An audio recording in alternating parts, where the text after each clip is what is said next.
What's happening? I don't know what's happening! We're losing control of the aircraft here! We lost all control of the aircraft!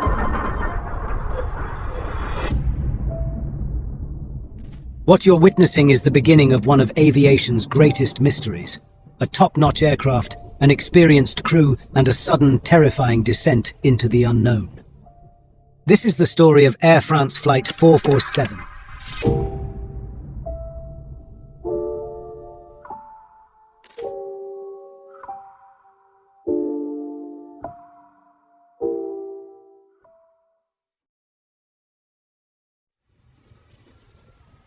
On May 31st, 2009, around 8 p.m. local time, Air France Flight 447 was pushed back from the gate at Rio de Janeiro International Airport in Brazil, with destination Paris, France.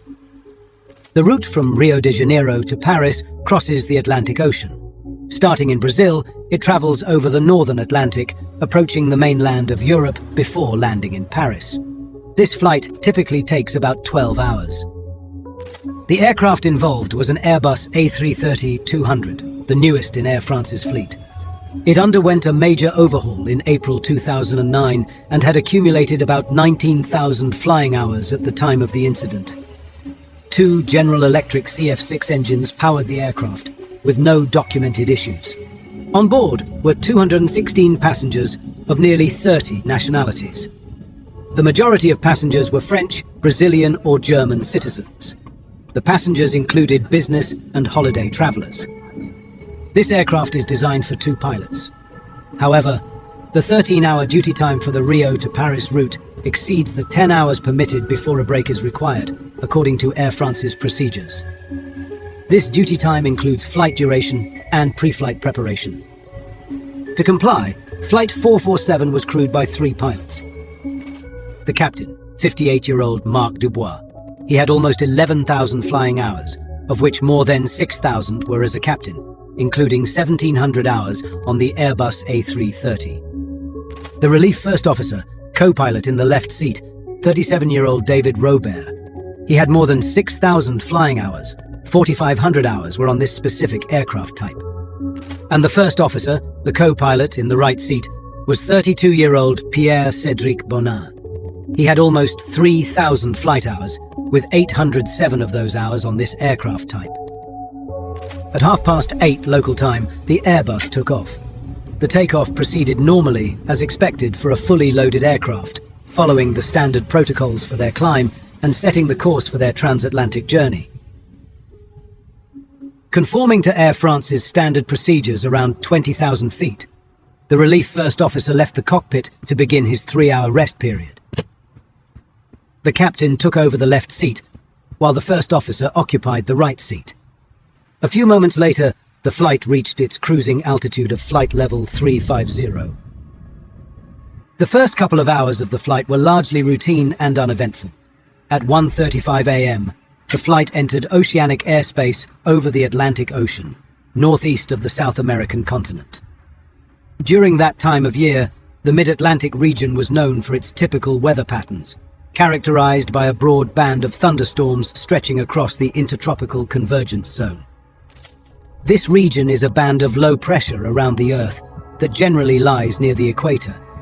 The trade winds of the northern and southern hemispheres come together here, leading to frequent thunderstorms and heavy rain. Flying through this area is often challenging for pilots because the thunderstorms don't appear well on radar. Additionally, these storms don't have as much lightning as storms in other places, which can make them seem less severe than they are, especially at night. While the aircraft's automated systems manage the flight, a primary responsibility of the cockpit crew involves overseeing the flight's progress, using the onboard weather radar to avoid areas of significant turbulence. Air France Flight 447 encountered an area of tropical showers and weak thunderstorms, characterized by weak to moderate updrafts and a high likelihood of turbulence. The crew discussed their desire to climb to flight level 370 to ascend above the weather. But they found it too warm to climb to that altitude. Warm air is thinner, reducing the lift the plane can generate, which is crucial for maintaining flight. The crew dimmed the cockpit lights and turned on the landing lights to see outside. It looks like we're entering the cloud cover. It would have been good to climb now. It's going to be turbulent for my rest. At 2 a.m., the relief first officer returned from his rest break. The captain left for his without providing a proper briefing. Consequently, the first officer, now the pilot flying in the right seat and the designated pilot in command in the captain's absence, informed the relief first officer about the inability to climb and anticipated turbulence ahead, similar to recent encounters. 6 minutes later, the two first officers notified the cabin crew of the upcoming turbulence expected in 2 minutes. The turbulence ahead turned out to be moderate. Despite having the autopilot engaged, the bank angle fluctuated between roughly 3 degrees to the right and 5 degrees to the left. The first officer adjusted the radar gain setting to increase its sensitivity and suggested a deviation to the left. They turned the aircraft 12 degrees left of the intended track to avoid the worst of the weather. 2 minutes later, the aircraft encountered an updraft. A sound typical of ice crystals hitting the fuselage was heard.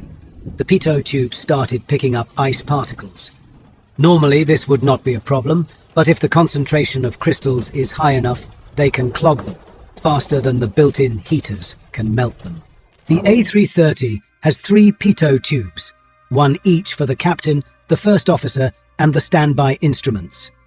Each pitot tube measures the pressure of the oncoming air, which is then compared to the static pressure to derive the plane's airspeed. This data in turn is used to calculate a number of other parameters, including Mach number, vertical speed, and altitude, which are all displayed instantaneously to the pilots. But if ice crystals clog the pitot tubes, air cannot enter them, causing the measured pressure to drop, which in turn causes a decrease in indicated airspeed. On Flight 447, as all 3 pitot tubes filled up with ice, the airspeed readings quickly became invalid and fell from 275 to 139 knots. This started a chain reaction of problems. The autopilot disconnected and the flight director bars disappeared. The aircraft's flight control law changed from normal to alternate 2, leading to the shutdown of many built-in protections, such as angle of attack, overspeed, and bank angle protection. Therefore, the aircraft became more sensitive to roll inputs. I have the controls. The aircraft rolled right, and the first officer began hand-flying the aircraft, making nose-up and left-roll inputs. The autothrust disconnected and went into thrust-lock mode, freezing the power setting at 83%. The pitch attitude rose to 6 degrees, and the vertical speed increased through 1,800 feet per minute, triggering the stall warning. A stall happens when the aircraft's wings can no longer generate enough lift. This loss of lift leads to a sudden decrease in the aircraft's ability to stay airborne, causing it to drop or lose altitude rapidly.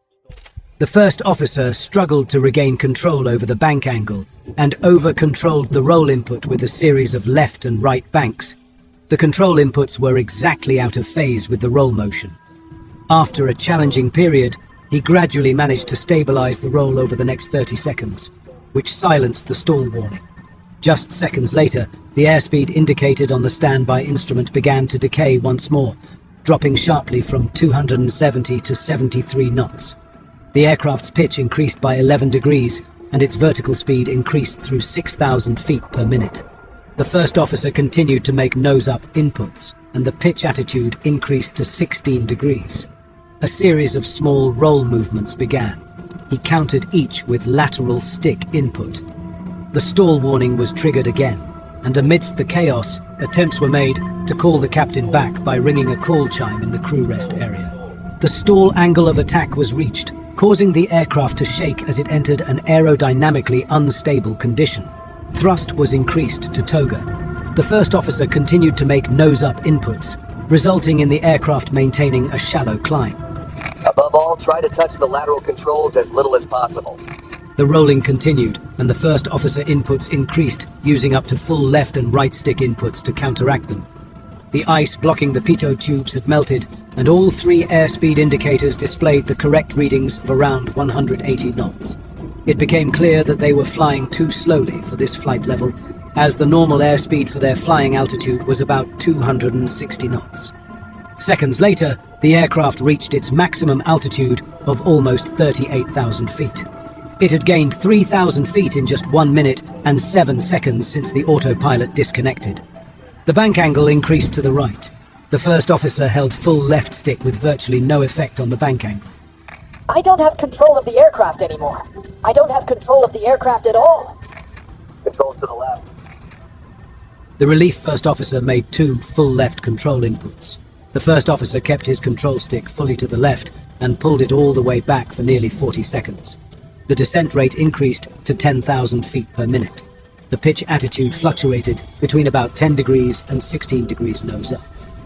2 minutes after the autopilot disconnected, the captain entered the cockpit. The indicated airspeeds dropped below 60 knots, which made the angle of attack sensors invalid and silenced the stall warning. As the speeds fell below 30 knots, a red SPD flag replaced the airspeed indication. Despite the first officer his sidestick being full left in an attempt to control it, the aircraft was tilted to the right, with bank angles fluctuating up to 45 degrees. What are you doing? What's happening? I don't know what's happening!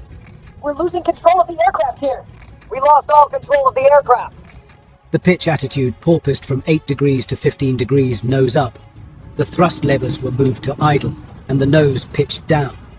Each time the nose pitched down, the angle of attack reduced slightly, the airspeed indication reappeared, and the stall warning reactivated. I have the impression that we have some crazy speed. The first officer deployed the speed brakes, causing the nose to pitch up level with the horizon. The relief first officer told him not to extend the speed brakes, and they were retracted. As a result, the nose returned to 8 degrees below the horizon, before pitching up again. The aircraft continued to descend with vertical speeds between 10,000 and 15,000 feet per minute. The thrust levers were moved to the climb power setting, and for the first time in a minute, the aircraft's wings briefly became level, indicating a straight flight path. However, this was only temporary, as the aircraft continued to sway left and right, prompting the first officer to make significant movements with the side stick to counteract each roll movement and stabilize the aircraft. As the aircraft descended through 20,000 feet, the thrust levers were moved from the climb detent to toga. Shortly after, the aircraft began to roll to the right.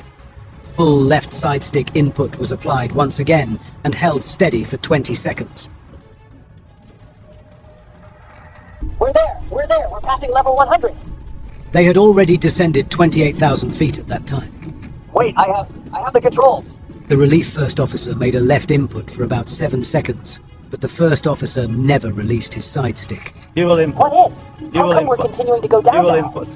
You will The input. relief first officer instructed the captain to see if a reset of the flight control computers could help.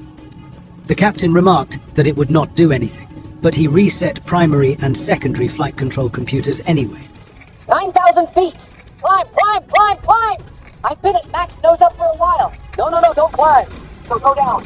The relief first officer pushed his own stick forward while the thrust levers were pulled back to climb power. The first officer, however, continued to pull back, and dual input sounded again. You will Give me the input. controls. The controls You to will me. input. Controls to You me. will input. Go ahead. You You have will the input. controls. The relief first officer lowered the nose to 7 degrees below the horizon. The airspeeds and stall warning were displayed once more. 7 seconds later, despite the relief first officer saying he had the controls, the first officer began to pull back on the side stick again. Dual input was announced, and the You will aircraft input. started to pitch up. You will input. Watch out. You will Pitching input. up. I'm You will pitching input. up. I'm You will pitching up. input. The thrust levers were pulled back to idle for 2 seconds, and the nose pitched up to 16 degrees. You're pitching up. Well, we need to. We are at 4,000 feet. Seconds later, as the aircraft reached 2,500 feet, the ground proximity warning sounded in the cockpit. Go on, pull. Pull up, pull up, pull up. The thrust levers were moved to toga, and both pilots applied a nose-up command as the aircraft pitched up towards 16 degrees again. Then, the first officer pushed the takeover button on his side stick, cutting out the relief first officer's commands. We're going to crash. This can't be true.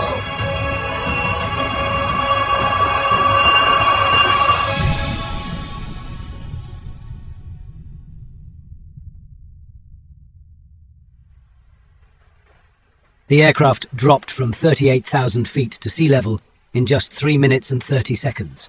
Tragically, all passengers and crew on board lost their lives, making it one of the most tragic days in aviation history.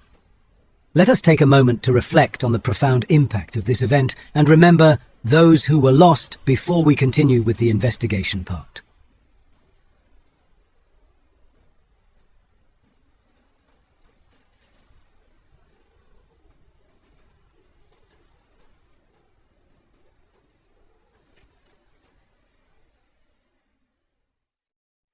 Shortly after 4 in the morning, when the flight had failed to contact air traffic control in either Senegal or Cape Verde, the controller in Senegal attempted to contact the aircraft. Despite his attempts, he received no response. Brazil and Senegal alerted rescue services, initiating the search for the aircraft. However, the challenge was that Air France Flight 447 had seemingly disappeared in a region lacking radar coverage, with no possibility of witnesses and with inconsistent radio communication. 2 days later, a Brazilian plane spotted what appeared to be an oil slick and light floating debris. A couple of days afterward, search teams discovered 2 bodies, along with personal belongings. The final resting place of Flight 447 was discovered on April 3, 2011, at a depth of almost 4,000 meters. By May 7th, both black boxes had been found and were sent for analysis by the BEA, France's air safety agency. In July 2012, the BEA published the final report on this accident. The investigation unveiled a temporary discrepancy in the measured speeds, likely triggered by the obstruction of the Pitot probes due to ice crystals. As a result, the autopilot disconnected, and the flight control mode transitioned to alternate law. This action deactivated several built-in protections, such as angle of attack, overspeed, and bank angle protection. Consequently, the aircraft became more responsive to roll inputs. As outlined in the associated procedure, the pilots were expected to swiftly diagnose and address the issue with preventive measures on pitch, attitude, and thrust. However, the failure unexpectedly occurred during cruise flight, surprising the pilots. This resulted in excessive roll handling inputs and a sudden nose-up maneuver. The aircraft entered a sustained stall, indicated by the stall warning and strong buffet. The stall warning and the buffeting were not identified even after having sounded continuously for 54 seconds. The crew never attempted a recovery maneuver to exit the stall, ultimately leading to the crashing into the ocean. The fact that they never made a recovery maneuver was likely a result of a lack of specific training, although it met regulatory standards. Manual aircraft handling cannot be improvised. It necessitates precise and measured inputs on the flight controls. Examination of their last training records and check rides made it clear that the co-pilots had not been trained for manual aircraft handling of approach to stall and stall recovery at high altitude. On the basis of the findings from the investigation, the BEA issued several recommendations, including the following: reviewing check and training programs to ensure they include mandatory exercises. Focus on setting up specific and regular drills for manual aircraft handling during stall approaches and recovery, even at high altitude. Furthermore, aircrafts undertaking public transport flights with passengers must be equipped with an image recorder that allows for observation of the entire instrument panel. In addition, several other recommendations were proposed, such as suggestions for the flight recorders, the Pitot probes, better task sharing in case of augmented crews, and the installation of an angle of attack indicator. In conclusion, it is evident that no single interpretation fully explains the actions of the crew.